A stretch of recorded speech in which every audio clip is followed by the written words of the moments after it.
I am not sure if we're live. I think we're live. Hi, everybody.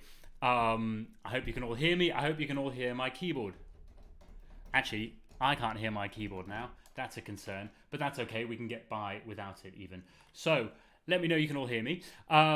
This is lesson number 2 of 3 in this workshop that I'm doing over the course of this week. The first lesson was a few days ago, and that was on ear training. So that was a really important lesson. I want to know, did anyone in the chat, and I can see your messages, I will be responding to your messages, did anyone practice the exercises regarding lesson 1? That's where we were getting familiar with relative pitch. So the idea behind that was that you have a home note, a home tonic.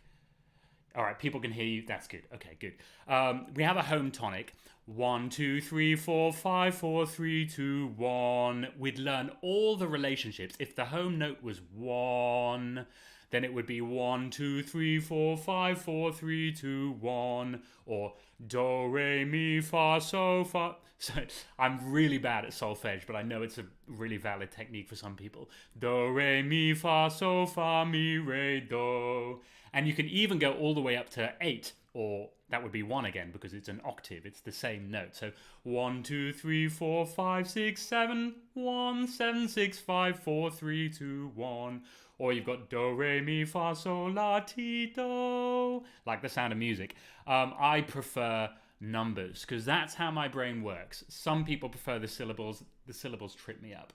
So there was a reason why we really wanted to focus on this exercise of solfege, or learning the relative pitch. And it'll be really helpful later when we get onto the sight reading exercises. But remember that you can choose anywhere to start 1. So let's pick a random note. We already picked la, but let's pick a different one. Now let's pick la. That's our new home note. That's our new 1.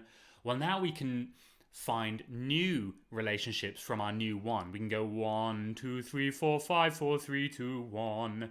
Or we can go 1, 6, 5, 3, 1. 1, 2, 4, 3, 5, 3, 1. So you want to get to a point where you can navigate all around those numbers. And that way you'll have a really solid understanding of relative pitch. Okay, so when you become familiar with tonal relationships, it will feed into your ear training, your sight reading, your writing skills, all of your musicianship. So this is one of the best things you can do. You can do it in the shower, you can do it in the car, and I actually sent some exercises for you to practice at home. And if you want those exercises and some more bonus lessons, you can always sign up for the full workshop experience, which will be at insidethescore.com/music workshop. There's a link in the description. It's totally free, and there'll be a lot more content on musicianship this week. So just a quick recap of why musicianship matters. And I want to give you some sort of tough love here, because I found that so many people don't bother learning this. And actually, it's not that hard. So a few years ago, all before the whole pandemic and things, I was sitting in choir auditions, and we had 3 days where I was on the panel judging for choral auditions. It was about 8 hours every day for 3 days listening to singers. And, there were loads of good voices, loads of really great singers. And then we'd give them the sight reading. And it was the most frustrating, exhausting process because you'd hear so many great voices, and then suddenly you'd find that they couldn't read a note, or that their reading was just really poor. And these were university students at a really good university, actually. And you'd think, how have you got this far with such a great voice and you haven't bothered to learn to read? Imagine being an actor. Imagine going around auditioning as an actor for the stage or for film or whatever, and you couldn't read words. They give you a script and they were like, well, I can't read this script. That would be absurd. And yet in music, we seem to have sort of normalized this, right? We've normalized not being able to read. And the thing is, it's just not that hard. So if you have been procrastinating on it, you're only holding yourself back. And yes, at first, it's a little bit tricky. It can be. When you were 5 years old and you started learning to read words, you probably started with struggling a bit, but your parents or your teachers did the right thing and they sat you down and they said, I don't care if it's hard, you need to learn this to be a functioning member of society. And it's kind of the same in music. In most cases, there's so much value to learning this that you'd be crazy not to. So, anyway, as I say, there's so many benefits. I've got all these scores in my other room. This is a new apartment, so apologies for the haphazard decorations back there. I've got to put my Mahler posters up and things. But I've got all these scores in the back room, and it's beautiful to be able to just pick them up, open them, play them a bit on the piano, or read them and hear them in my head and things. So it really is fuel for your musical journey. And if you want to learn more about all this, then you can go back and watch the first video in this workshop. It's still online. I haven't taken it down yet. So, you can sign up for the full workshop experience below and you'll be able to find the first video. So anyway, today we are talking about sight reading. And I'm curious if anyone is scared by this idea, if anyone gets intimidated by the idea of sight reading, because I know I was definitely in that boat. And the truth is, the reason you're probably scared is because you were probably thrown in the deep end way too soon. When we learn to read normally, when we learn to read words, we learn to read our letters first. You learn what a C is, and you learn that makes the K sound. And you learn A, and you learn T. And then you might go K, cat, or whatever. You start slowly putting simple words together, and then you build up and up on that ability, element by element, right? That's how you learn to read words normally. There's a logical order of progression to it. You want to start simple, you start easy, and then slowly build your way up to more complex music. Someone's saying, I can't watch anymore, sight reading is too scary. I promise you, this video will make it look super easy and you will be fine. So don't worry if you're feeling that way. But it's the same with music. There's a logical order of progression to it. You want to start simple and then slowly build your way up to more complex music. And most people are thrown into music that is way too hard for them to read, and so they panic and they develop a sort of fear of sight reading. But actually it doesn't need to be that hard. So what we're going to be looking at here is a form of sight reading called sight singing. And don't panic. You might think, why are we doing sight singing? I'm not a singer. But actually this is really useful even if you're not a singer, or especially if you're not a singer, because sight singing can make a huge difference in developing your musicianship. So let me explain why. When you're reading music on, say, a piano, and my piano wasn't making noise a moment ago, so did I turn the volume? Yes, I did. That's better. Okay. Yeah, my fault. I turned the volume down. So when you're reading music on a piano, what often happens is you see this button, this note on the page, whatever that note is, and then you just press a button. You press or whatever. And that is your sort of process. You're pushing buttons. And that's the case with many instruments, in fact. You are seeing notes on a page and you're either pushing your buttons or you're putting your fingers in certain places on the fretboard or something like that. And yes, with some instruments it's more complicated, and yes, advanced players do process what they're playing. But there's a reason why sight singing is an amazing shortcut for your musical development. Because with sight singing, when you're reading music to sing it, you can't just push a button to make the music happen. Sight singing forces you to think about the music, which is extremely good for building your intuitive musicianship. When you're reading these notes, you have to figure out the relationship between each note. You have to figure out mentally, how do I get from this note to that note? You have to almost hear in your head, how will this line sound before you can actually produce it vocally. You can't just push buttons to make the music happen. It forces you to actually use your musical brain, right?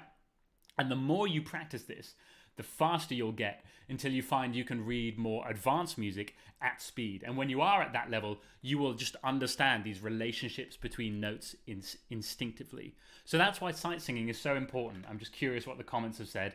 Definitely not good at sight reading. Sight reading is intimidating, but I'd like to get better at it. That's the spirit, Danny.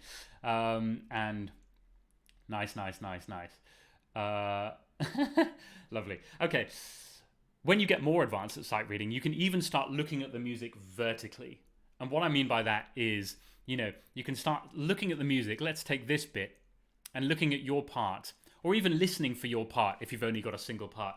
And you can start saying, is this note part of a chord?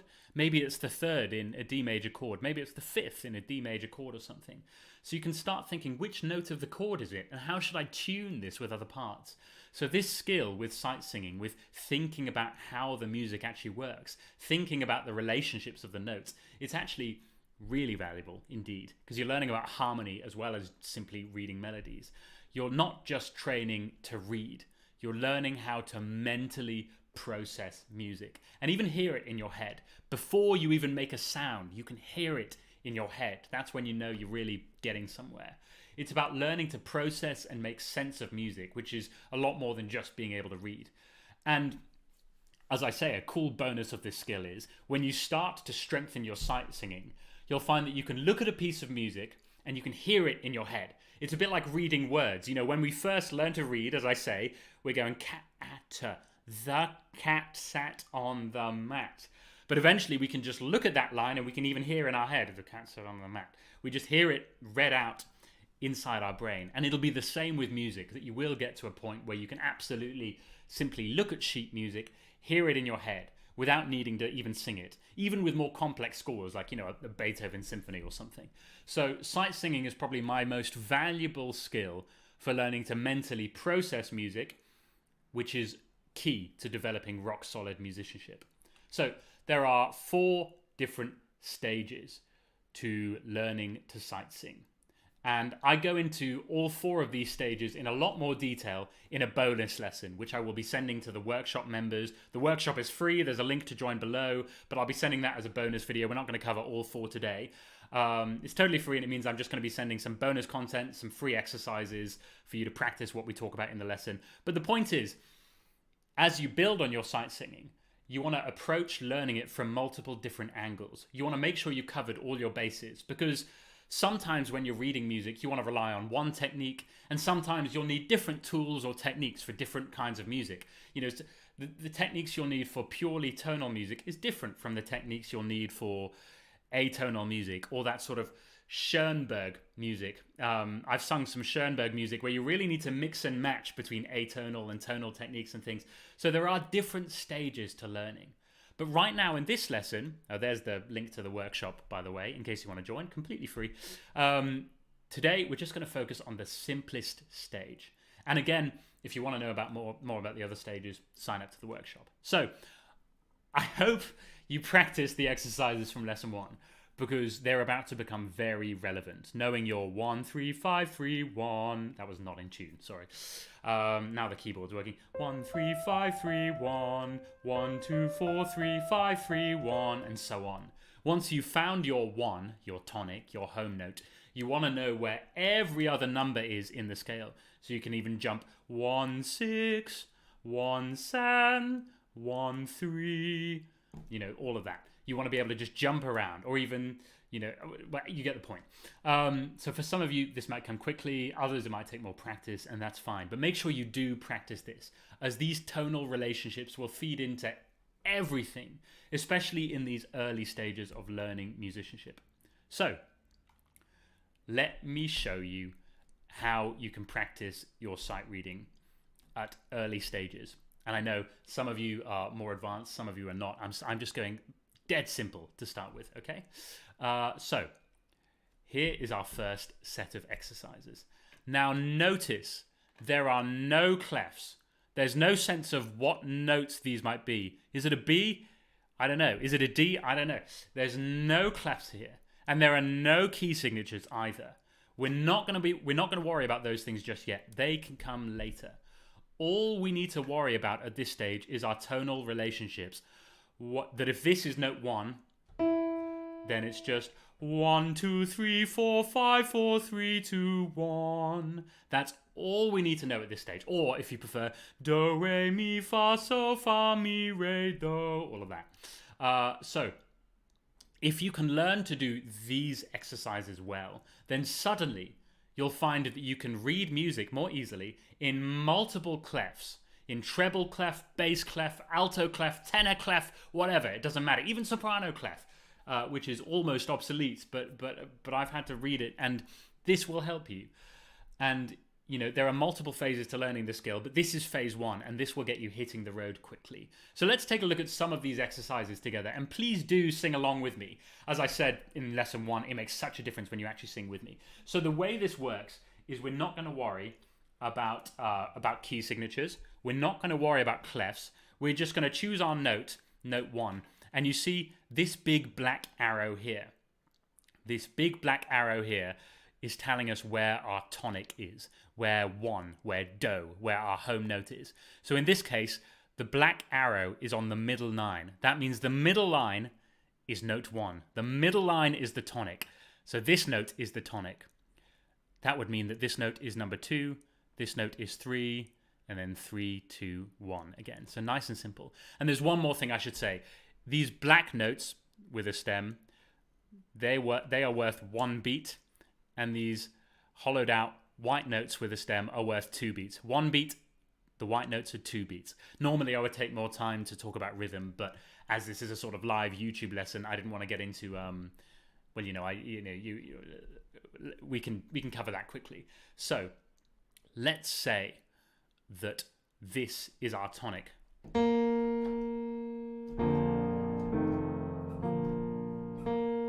So now, with that as 1, we're going to sing this exercises. 2, 3, 4. 1, 2, 3. 3, 2, 1. But the beauty is, I can change the tonic. I can go.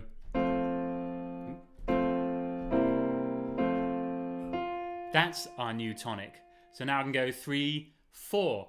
La, la, la, la, la, la. Right? Very simple. Hopefully all of you could do that at home.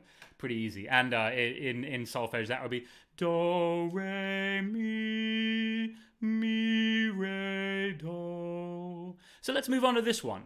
So I'm going to say that this is this tonic. You see the black arrow is now on this bottom space. So that is saying this is your tonic. We don't know what note it is, but let's say it's this note. So let's sing it together. And la, la, la, la, la, la. Easy peasy.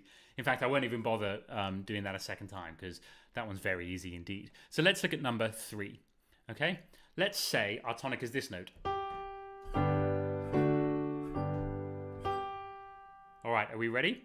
So as we can see, our tonic is the second line from the bottom now. So that is number 1, note 1. I kind of sang correctly, so I'm not even going to try and pronounce that name. Good, good, glad to hear it. So we got... So we go 3, 4.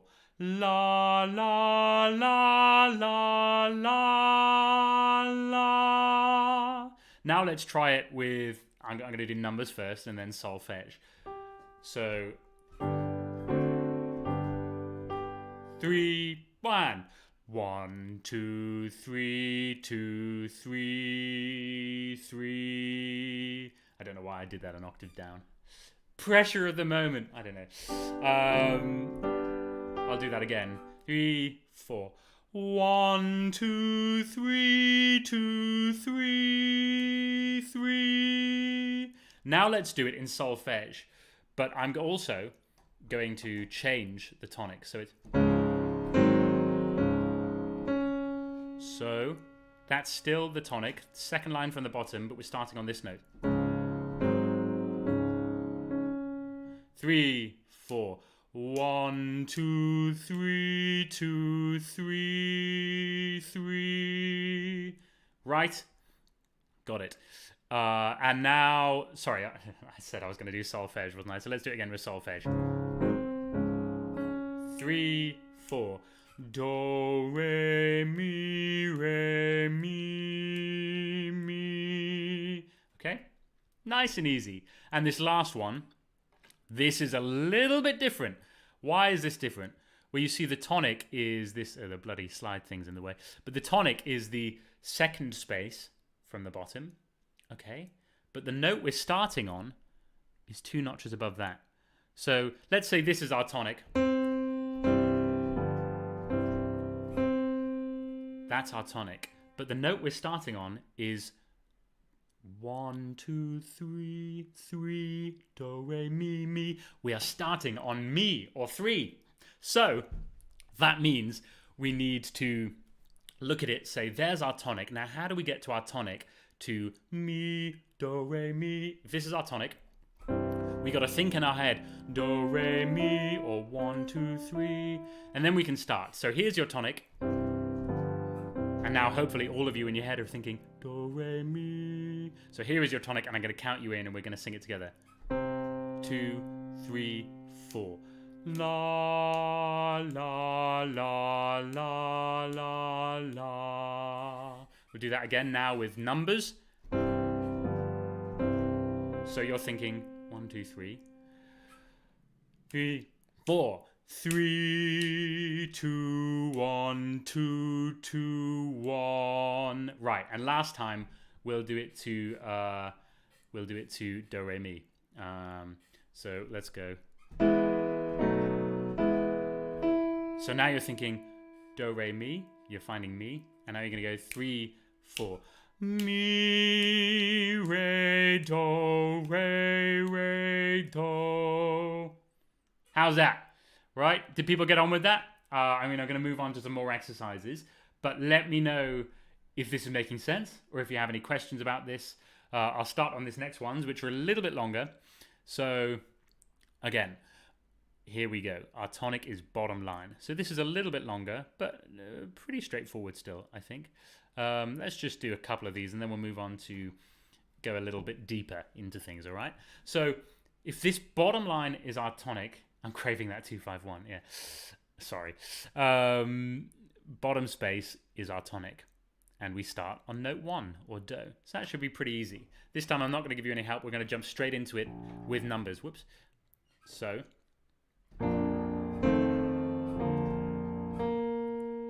That's our tonic. So 3, 4. 1, 1, 2, 2, 3, 3, 2, 3, 2, 3, 3, 2, 1, 1, 1, 1. Not the best piece of music, I've got to say. And you can do that with solfege as well. Or let's look at exercise 2. I feel like we are getting the point, so I won't belabor this too much more. We'll go on to some harder ones. But exercise 2, last one. Let's say we're starting here. So our tonic is the second note from the bottom. So we can go 3, 4. Do, re, mi, re, do, re, mi, re, do. Okay? Or numbers just...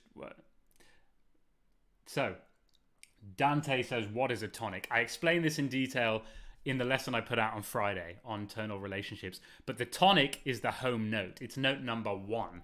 So in this case, we're going 1, 2, 3, 2, 1, 2, 3, 2, 1. And 1 is our home note or our tonal center. And another word for tonal center is tonic. It's the note that we feel like is home. So if I'm going, we are desperate to get home.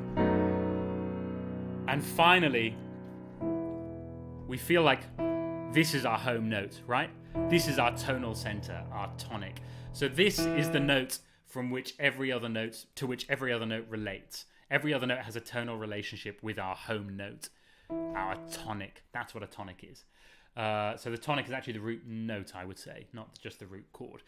Anyway, let's move on to something more advanced. So we'll practice a couple where you actually have to start in a different place from the tonic. So this will get you used to thinking about moving up or down the scale in your head before you start singing out loud. So try and get from the tonic to your first note, just thinking it in your head, thinking do, re, mi, fa, so, or 1, 2, 3, 4, 5, and then start singing. Then open your mouth and sing. Frank says, do you still hear the numbers in your head when reading a score?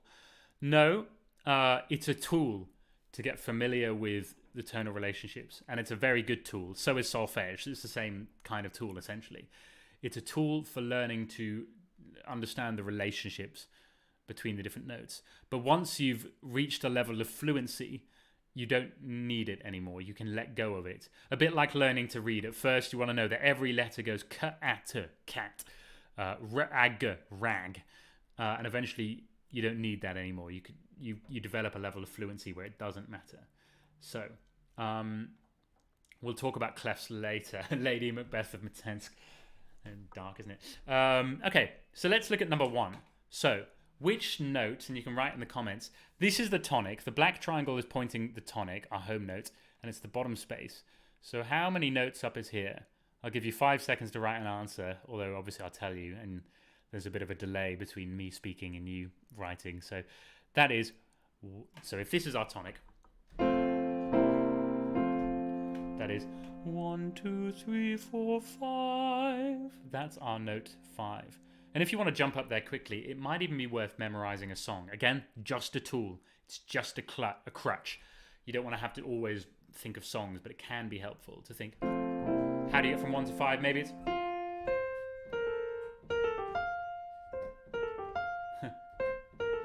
you know. So that could be 1, 1, 5. But, or you could just think in your head, do, re, mi, fa, so, 1, 2, 3, 4, 5. So here's our tonic. So let's sing it together.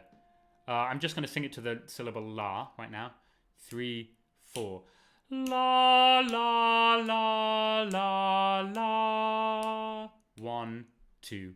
La, 1. La, la, la, la, la. So I forgot to explain. I apologize.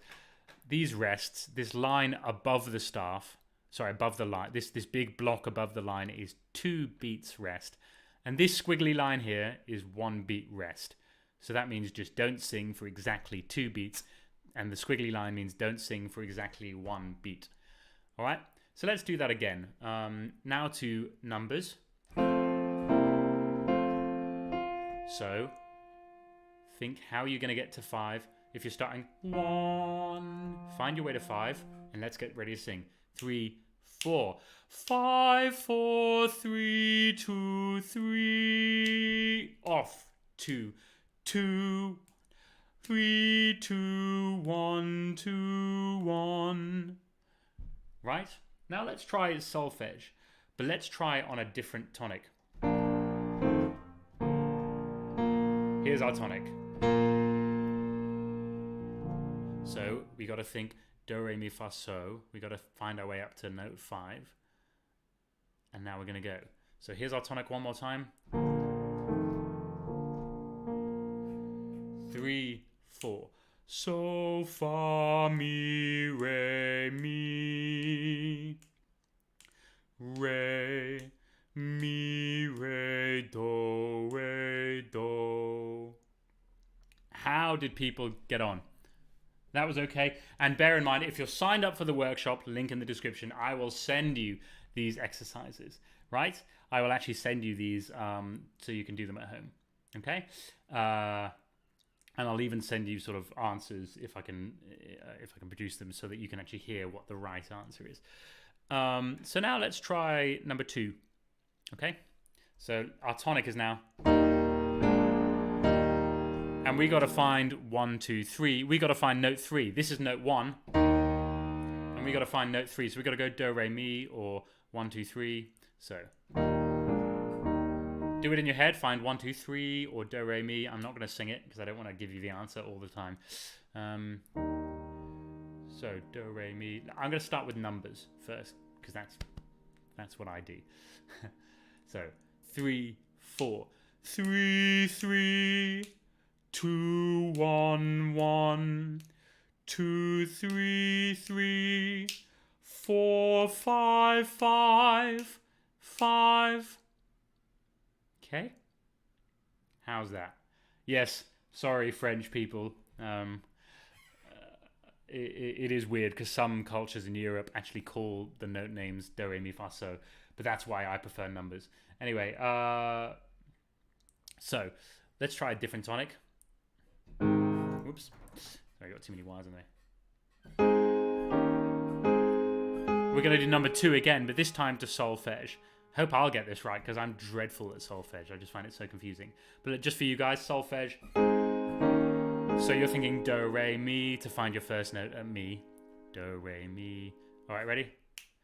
And mi, mi, re, do, re, mi, mi, fa, so. High for me. But did people get that? Yeah. And Jan says they're confused by the lack of accidentals. And that's kind of the point. There are no clefs here. There are no key signatures here. All we know is the relationship 5, 4, 3, 2, 1. Or 3 in that case. Or, 1, 2, 3, 4, 5. So we can get 3, 3, 2, 1, 1, 2, 3, 3, 4, 5, 5, 5. That kind of thing. So it actually does make sense to lack accidentals if you're learning this skill from the ground up. We'll see accidentals shortly. Let's just finish this last exercise, okay? And then we'll move forwards. So let's say this is our tonic. So exercise 3, the black triangle is on the middle note, meaning the middle note is our tonic. This is our tonic.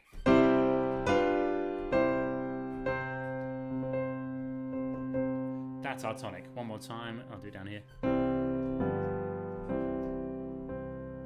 So, what note is this? If this is the tonic, what's our starting note? Is it 1? Is it 2? Is it 3? Is it 4? Is it 5? Is it do, re, mi, fa, so?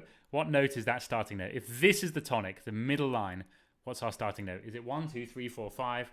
Do, re, mi, fa, so? By now you probably got it. It's 5. It's so.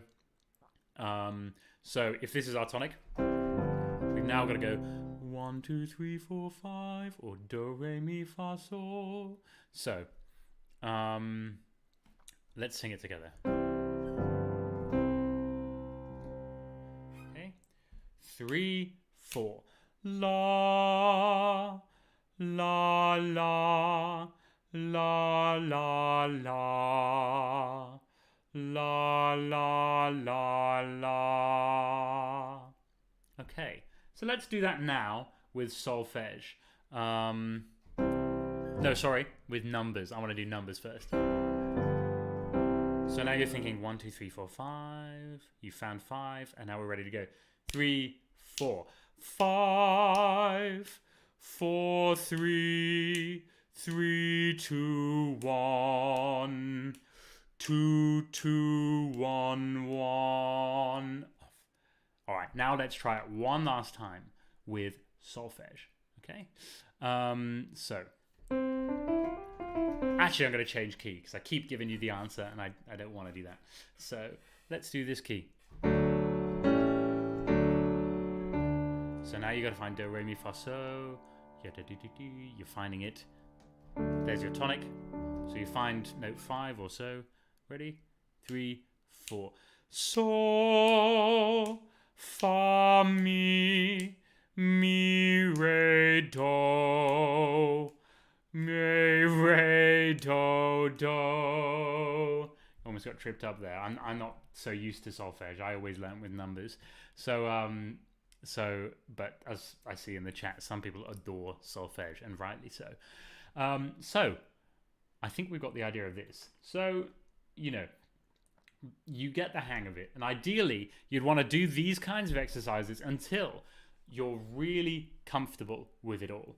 And that you're really comfortable with navigating around the stave. And if you know that one line or just one space is your tonic, then you can find the other notes from there. So if you know that this line is this space is your tonic, you can then find the other notes from there. If you know that this bottom line is your tonic, you can find the other notes from there. If you know that the middle line is your tonic, you can find the other notes from there. Do you see how that starts to become really useful? So I just want to give you a glimpse now of how this can help you out in the real world. So firstly, we can now introduce clefs. No problem. So here is a treble clef. It's actually based on a medieval writing of a G. You can find medieval drawings of a G, and that's where the treble clef came from. Because if you see, the treble clef wraps around the G line. This second line from the bottom is line G, and that's why the treble clef looks so funky. But just before we start, what you should do, and we're not going to get round to doing it just here, but what you should do is learn the names of each note in the treble clef, and eventually in the bass clef too.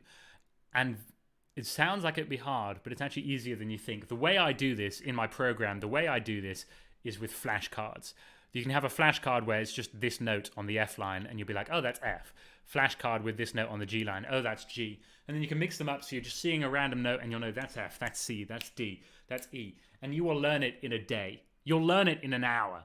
And people spend bloody years not being able to name which notes are the treble clef or the bass clef. You can learn this in half an hour if you're just focused about it. It's so quick to learn with flashcards. It's like, why isn't everyone doing this? So, if you want to learn the names of the notes quickly, you should do that for sure.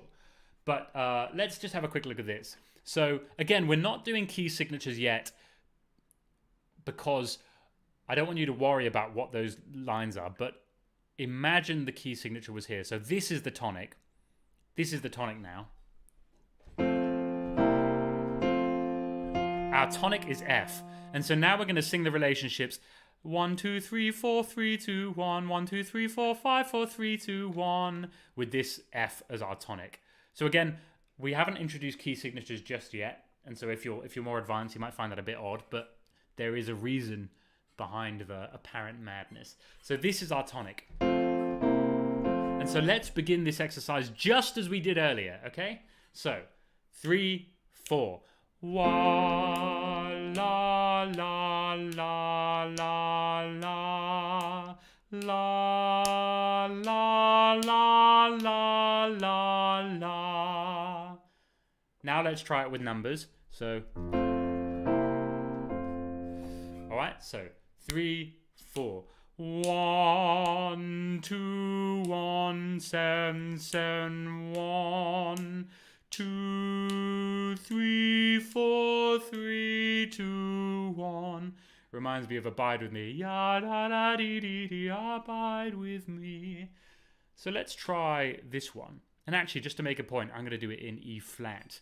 So here is the tonic, our bottom line, and it is exactly like, yes, there will be a Q&A later, by the way. This is exactly like the exercises we were doing earlier. Just now there happens to be a clef. So let's just sing it to the syllable la. 3, 4. La, la, la. La, la, la. La, la, la, la, la, la, la. Off. So, someone has said the B isn't flat. What I'm saying here is forget about key signatures for just a second. And just imagine, we were just doing these exercises. Now it's exactly the same exercise, okay? Don't worry about the key signatures yet. They will come in just a second. I am leading somewhere with this, so just bear with me. Bear with me. I just want you to look at this and sing do, re, mi, fa, so, fa, mi, re, do, or 1, 2, 3, 4, 5, 4, 3, 2, 1. Don't worry about the key signature just yet, okay? Because I see a lot of people saying the B isn't flat. I know it's not flat. I know it's not flat, but there's a point. We're going to be looking at key signatures in just a second. So look, again, bass clef. Let's do this in E. So this is E. This is our tonic. And I simply want you to sing 1, 2, 3, 4, 5, 4, 3, 2, 1, or do, re, mi, fa, so, fa, mi, re, do. Okay? So E major. Okay? So now, here's our tonic. So let's go with number 5. 3, 4. La, la. La, la, la. La, la, la, la, la. So that's one. And again, I know I haven't introduced you to certain rhythms. I apologize because I want to get as much into this lesson as possible. But in my program, if I was normally teaching this, I'd spend more time introducing you to each element of rhythm and each note and everything. There would be more time to cover this. But I want to make sure I get everything done that I wanted to get done. So that's one. And we can sing it one time to numbers just to... Actually, let's sing it to Solfege, just for the sake of it. 3, 4. Do, do, re, mi, re. Do, ti, do, re, mi. Okay, and one last one. Okay, we're just going to do this one, number 6. So I'm actually going to do it in F sharp just to make a point. Even though there are no sharps in the key signature, F sharp is going to be our tonic. Okay, so I'll do that higher just to make it. So we'll just sing the word la. 3, 4.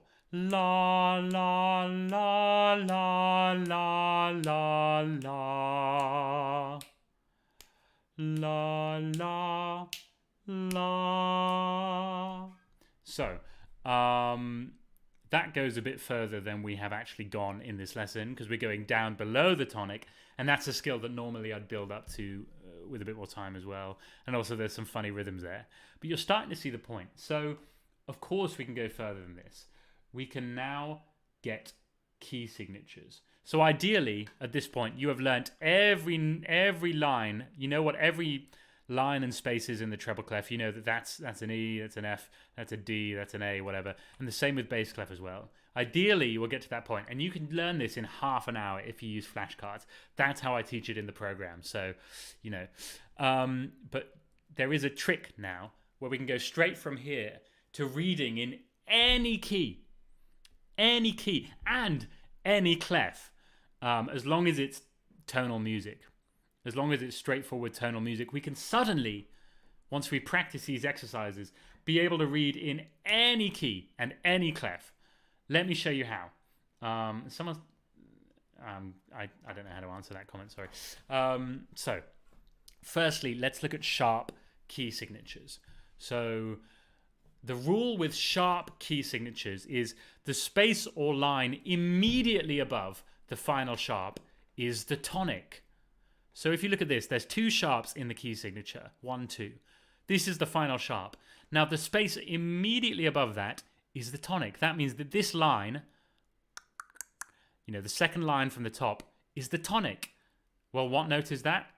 That's a D. We know our treble clef because we spent half an hour learning it.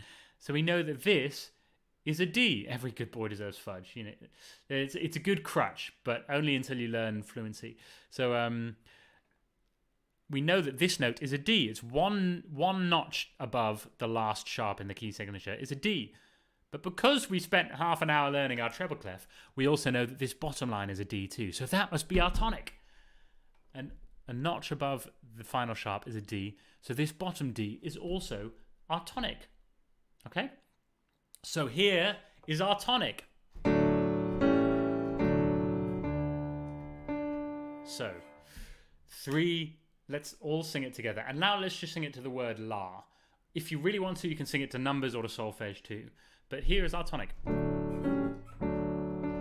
we go 3, 4. La, la, la, la, la, la, la, la, la, la. So, I'll do that to numbers once, so you get the idea. We know that this is our tonic, so we can now go 3, 4. 1, 2, 1, 2, 3, 4, 5, 3, 2, 1. Okay. So that will can you see how this is all piecing together? How all of this starts to come together? I hope so. You can see how all of this starts to really make sense. How all the exercises we were doing earlier suddenly come into their own when we can start reading music in any key signature. And we can do the same with flats. Okay? Flats. Now the rule with flats is slightly different. The tonic, or the home note, is a fourth below the last flat in the key signature. So if this is the last flat, then we go 1, 2, or 4, 3, 2, 1. This is our tonic. In this case, A flat is our tonic. With flat key signatures, you could also say the second to last flat in the key signature is our tonic. Obviously, that doesn't work if there's only one flat in the key signature. But the second to last flat in the key signature is our tonic. Or you take the flat and you go 4, 3, 2, 1, and you find your tonic. So this is our tonic. The rule with sharps is it's a notch above the final sharp. The rule with flats is it's a fourth below the final flat, or it's the same as the second to last flat. Does that make sense? So A flat is our key. So let's sing. I'll give you the tonic.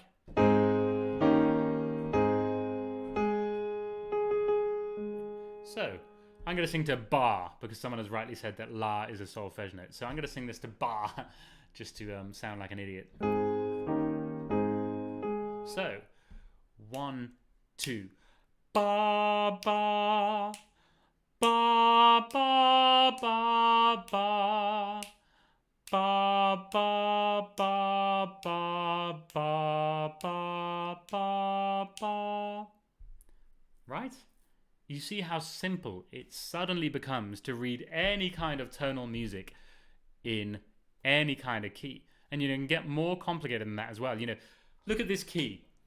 Doesn't that look frightening? Maybe not, but for some of you, I bet that looks frightening. And once upon a time, it would have looked frightening for me. But remember our rule. 1 notch above the last sharp is our tonic. So the F line is our tonic, and actually it's an F sharp. So the F line is our tonic, and now because we know our treble clef, because we spent time learning it, and it's not that hard to learn, you know that this bottom note is an F as well. So this is our tonic. So actually we look at that, we can immediately find where our tonic is. And now what that means is we can immediately start reading. Right? Oops, there's some wires in the way.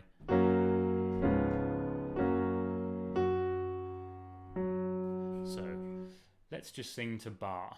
All right, 3, 4.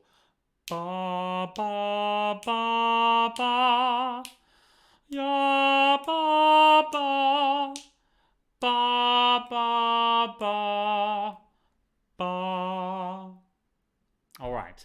So, would you have thought at the beginning of this lesson that you would be singing music in F sharp major within sort of, with not that many exercises to go? Would you have thought that?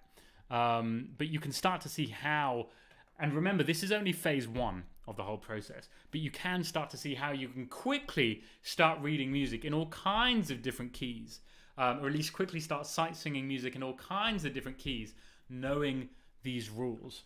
And this is stage 1 of the whole process. Of course, you then start to approach sight reading from multiple different angles. You also want to go beyond pure tonality. You want to start introducing chromaticism. You want to start introducing more complex relationships and key changes and things. But as a starting point, can you see how useful this is to get you started with understanding tonal relationships? And let's face it, 80% of music or more is tonal music. Of course, it gets much more complicated than that. But when you're starting out, this is such a useful set of exercises for you to do. And remember, I will send you exercises to do at home if you sign up to the workshop. And let's just do one more just for fun. So this key signature looks frightening. But look, the second to last flat is our tonic. And suddenly, you're thinking, oh my gosh, it's bass clef, it's D flat major, how do I read it? You can relax, because you can see that this is your tonic, the middle line, because it's the second to last flat. And then you can just say, this is my tonic.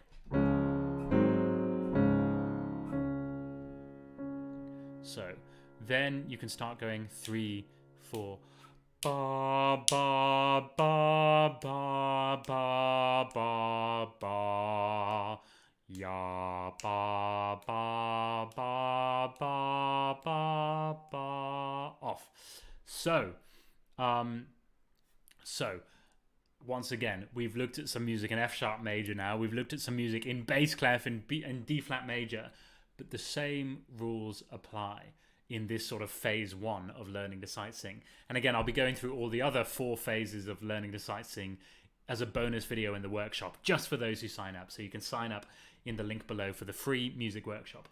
So that is how I will send you the exercises as well. I will send you exercises like this. And I know that we've jumped ahead. And for some of you who are complete beginners at this, that might have seemed like a big jump to be like, whoa, this is, we've jumped ahead a little bit. I just wanted to show you how far this simple skill can take you. And you might want to spend more time on just the basic exercises and then just introducing clefs and then introducing key signatures. Just take it one step at a time. I just wanted to show you in this lesson how far this whole thing goes. So in a second, I'm going to take your questions. But I know that your next big question might be, well, what about writing? I noticed someone said, when I can write an F sharp major, that'll be the dream, you know. What about writing? How does this transfer to writing or transcription skills, audiation, being able to hear music fluently in your head? How do the skills that we've already learned complement these? And are there any other major key skills in musicianship? How do we build up all these skills together and integrate them into our training plan? So this is what I'm going to be looking at in my next lesson. This will be the key skills for great musicianship, how to train them in a logical, structured way, and why they matter, and why all these different skills work together so well. So that will be this Friday, 2nd of September, this Friday at 6 p.m. British summertime. So in the meantime as well, you can sign up for the free workshop and I will be sending you exercises. You get a bonus video on the 4 phases of sight reading. We covered phase 1 in some depth today. But what you should also know is that all week, this week, I'm hosting a massive discount on my premium program, which is the Musicality Training Program. And that dives deep into all skills about musicianship, all of these skills. It's a complete, holistic, step-by-step training program for all of your musicianship, which will take you from absolute beginnings to a university level of musicianship. And this program is designed to guide you every step of the way. It will guide you every step of the way to develop the key skills needed to become a first-rate musician. So this is serious training for developing performers, composers, conductors, and even teachers who want to significantly raise their musical game. And it's designed to make sure that you are developing your musicianship from every angle. So the way that it works is you will have bite-sized music theory videos. These are sort of 5-minute or 6-minute digestible lessons on music theory. And then once you've learned that theory, you're immediately thrown into action with a variety of different games and exercises and challenges where you can practice what you've learned. And this has worked on hundreds of musicians, and you can hear some of their amazing transformation stories on the website. It's in the description. And on top of the core program, there's also a bunch of bonuses. You get conducting lessons. You get lessons in harmony. You get introduced to some of the world's greatest choral music, from Tallis to Mozart to Brahms to modern day music. And these actually become some of the exercises, which makes the whole program really fun, holistic. As I say, we're attacking music from every single angle to make you a better musician. It's very simple to get started. You can simply visit the website at insidethescore.com/musicality. And then you simply sign up for the program. It's the easiest process. It takes minutes. And then finally, you watch the bite-sized videos and you follow through with the games and exercises, which will dramatically improve your musicianship. And your musicianship will develop even in a couple of weeks. You will see results. There's a case study on the website where someone's saying, in a couple of weeks, I was able to hear music off the page. I was able to hear songs in my head and play them on my instrument. So you can see on the website how other people went through this journey.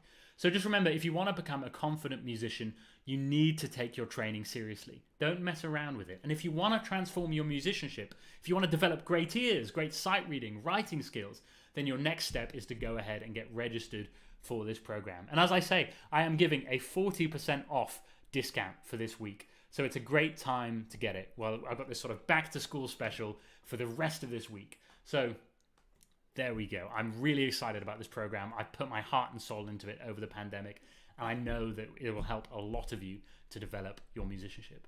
So now I want to take any of your questions you have about the stuff we covered today. Any questions at all about musicianship. So, great. Mike says, I'll leave my question for Friday. Let me see.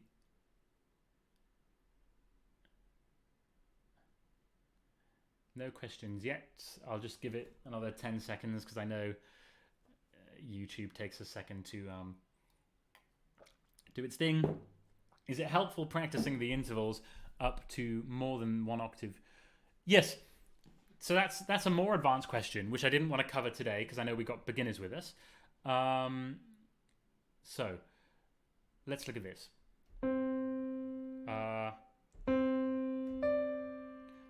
That's what we call a compound interval, or that's a ninth. Okay, so how would we find this? Well, one trick which is taught in the program is using octave equivalency. So what that interval is essentially do, re, or 1, 2, but we're transposing it by an octave.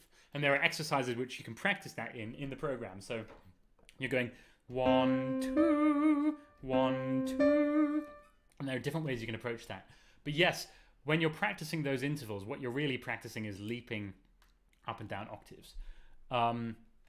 So let me read more. So how long would the course take? So it's a completely self-timed course. You could do it in a couple of months of just visiting. It depends how I can't give you a solid answer because it depends how regularly you come to practice. It's sort of intended to add to your practice regime, so you come back a couple times a week or for, I don't know, 10 minutes every day and just train your brain. So it's really hard because some people will be really committed. You know, I'm the kind of person who might dive into it and cover it all in like a month.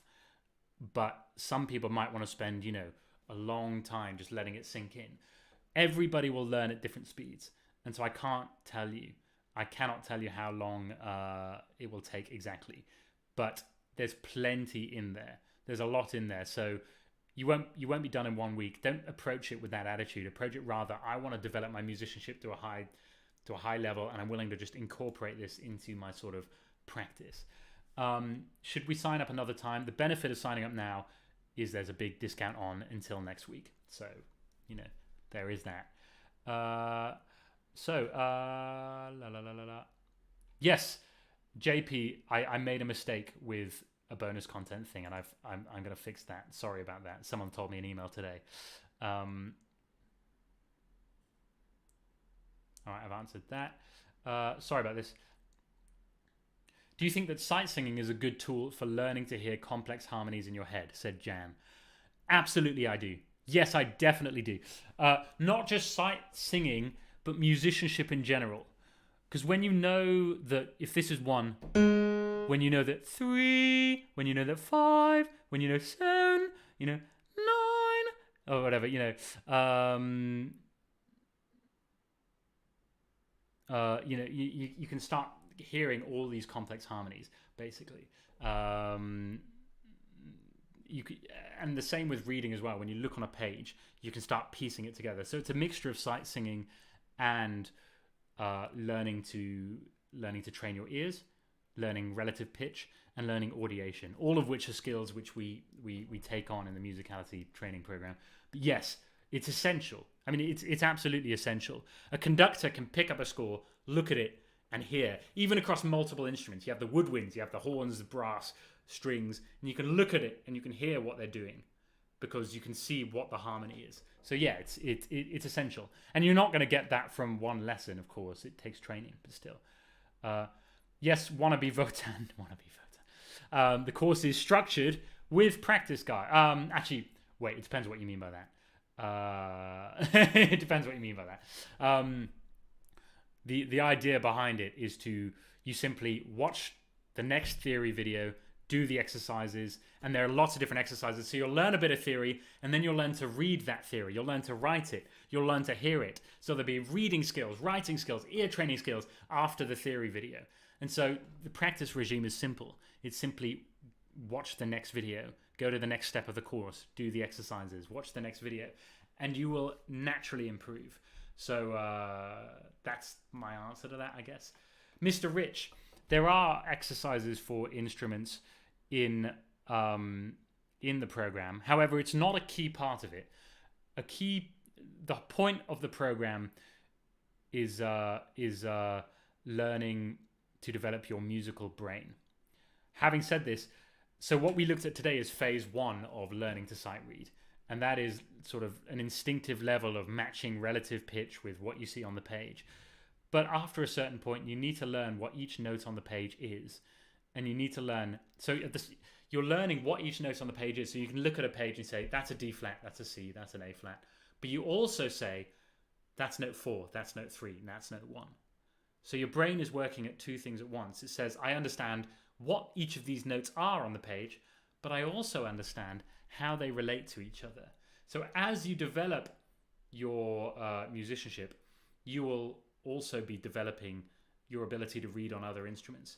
Having said that, I don't want to make it out to be something that it's not, because practicing reading on the trumpet or on the French horn is obviously different from reading on violin or sight singing, because it inherently involves technique.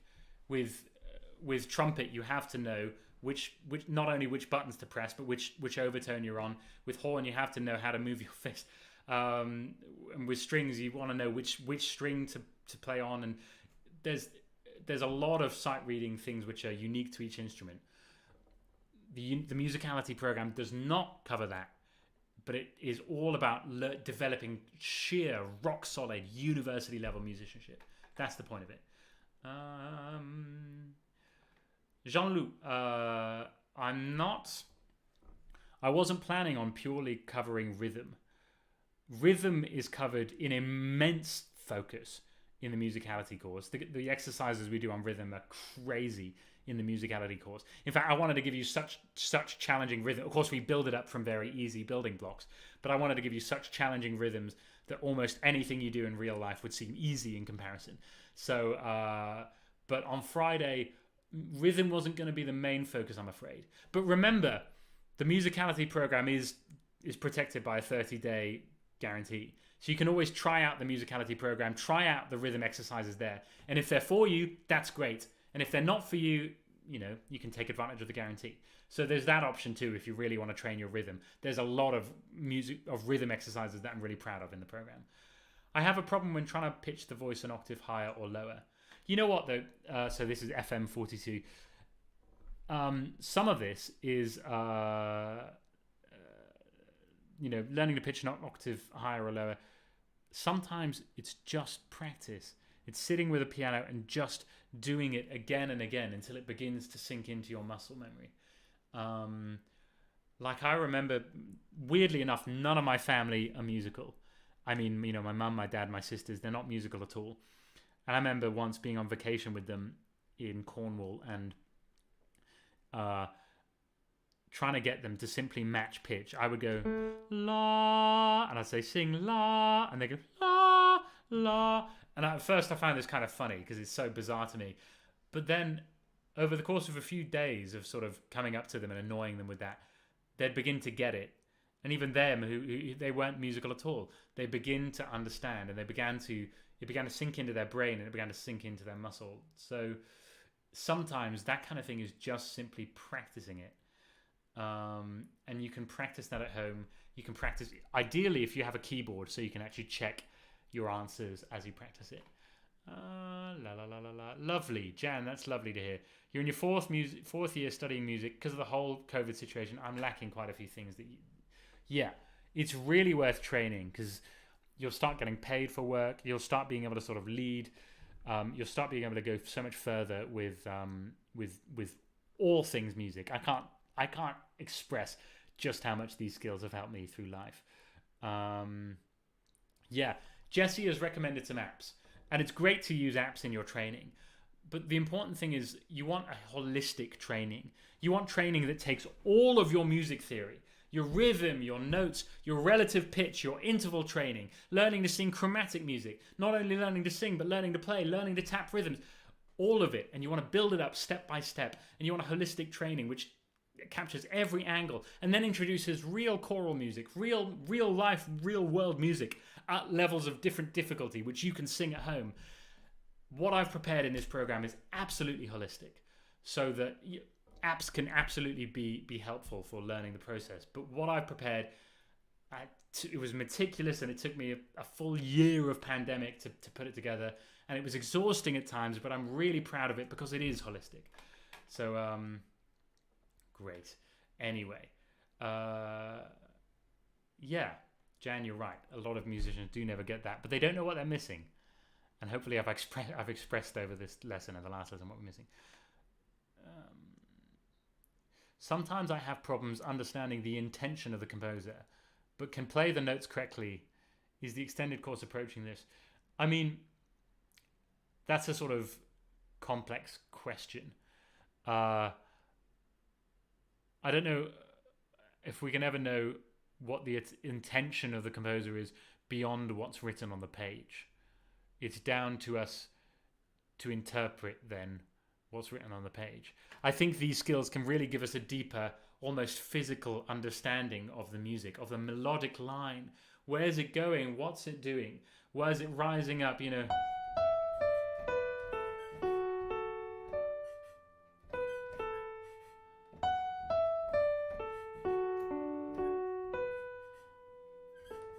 And then suddenly it goes, yeah, da, dee, dee, dee, dee, dee, dee. You know, it does give you an instinctive understanding of these melodic lines and how they sort of tie together. The relationship of every note to the next note. Understanding that is really key. Being able to understand how each note relates to the next note.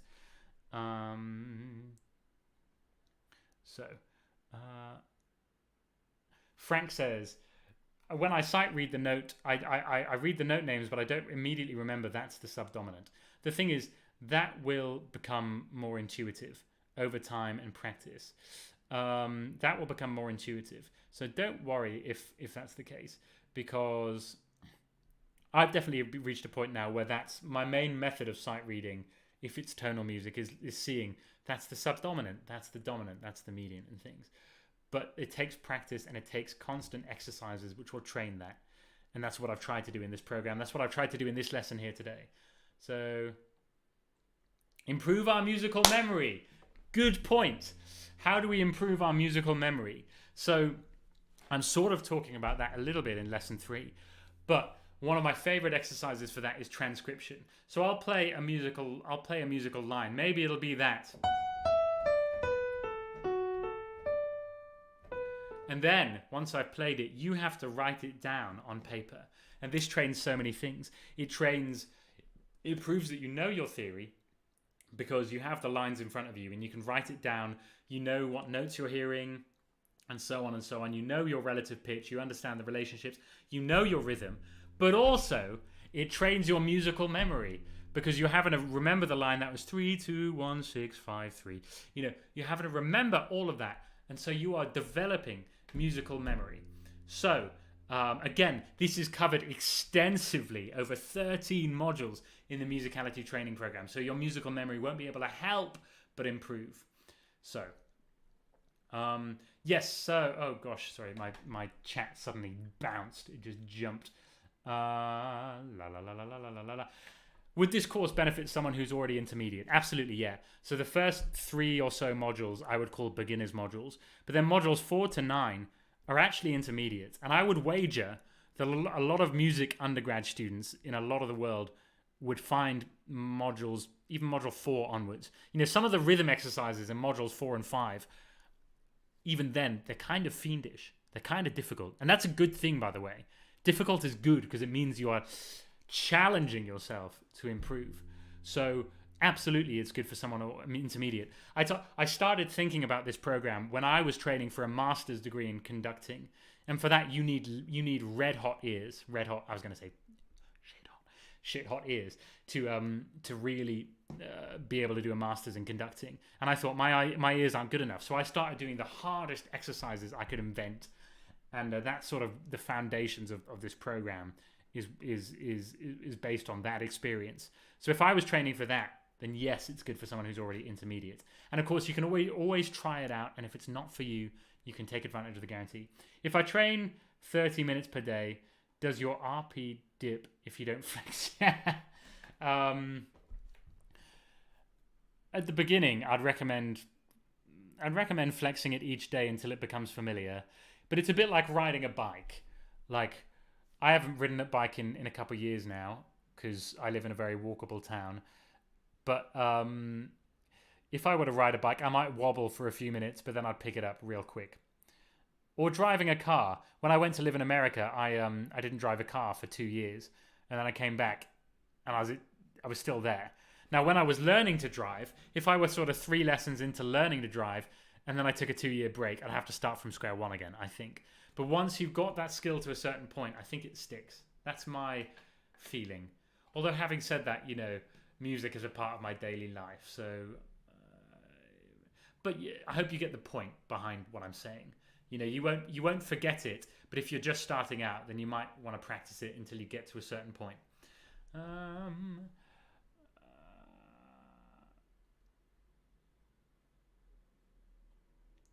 Yes, Elizabeth. Sorry, Elizabeth. Sight reading will.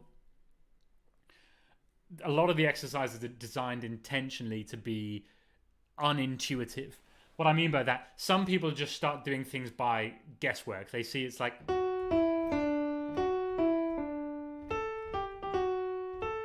they're like, oh, this is obvious, I know how this goes. And so what we often do is throw in surprise notes or surprise rhythms, which are unintuitive. And some people say, well, this doesn't sound very musical, but that's the point. I want you to be thinking. I don't want you to be guessing. I want you to be thinking about every note, because that's how you're going to train this skill. It should be, when you're really training a skill to a high level, there should be a little bit of discomfort as you think, ooh, this is a challenge. Let's bring it on. And so, a lot of the exercises are unintuitive, so that you do not guess what's next. Even in module 1, when we're just learning basic rhythm, basic melody, I throw in some really unintuitive rhythms. Even with just, 1 beat, 2 beats, 4 beats, I'm like, haha, I've made this irregular just to catch you out, just to make sure you're actually paying attention and not just guessing. So Frank's asked about transposition, but that's quite, maybe I'll answer that at the end of the third lesson, because that's quite a sort of complex topic. Well, it is and it isn't.